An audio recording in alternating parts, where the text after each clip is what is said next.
Viewers, let's walk you through some of those numbers for you to understand why is it that the fault line that runs across Myanmar needs to be discussed, needs to be decoded in detail. Let's get you those numbers to understand why this conflict matters and will impact the entire Asian region, at least Southeast Asia for sure. Now look at the numbers. In terms of airstrikes, 1,200 plus have actually taken place since January, just in the last 10 odd months. These are the numbers.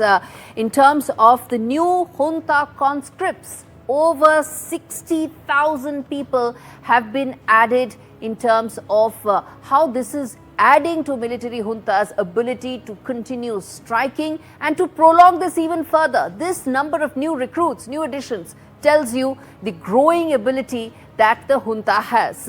5,000 plus Chinese-made drones have been deployed in this region. China plays a very active role in the entire Myanmar belt. Remember, there's also a China-Myanmar economic corridor.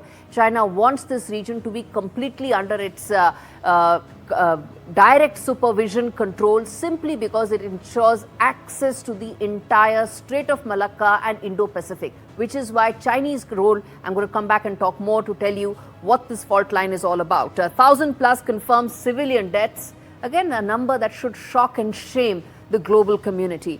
56 is the official, 100 plus is the unofficial townships that are unsafe for election. People were talking about elections, people were talking about how things are going to come back to normalcy. These numbers should shame all those sitting in Geneva and New York, going and talking non-stop about wars in some parts of the world, but refusing to recognize what's really happening in Myanmar. Lastly, 3 million plus people have been displaced and 4 key corridors to China have been retaken. As I said, unless you put these numbers in perspective, you can't understand the scale at which this devastation is taking place in this region, which is why it's very important to understand what's the real issue here at stake. And viewers, if you take off your blinkers to understand what's unfolding in Myanmar, it's all very easy to say that let's have elections there. Let's ensure that the military junta makes way for elected government. But can it actually take place? Can you actually hold elections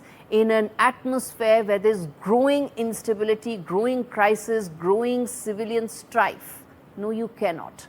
By appointing a couple of election outside agencies who will oversee the election or oversee the process, you will not guarantee democracy. You will not guarantee transition of power. What you will guarantee is making sure that this issue slips under the carpet with no permanent solutions being offered.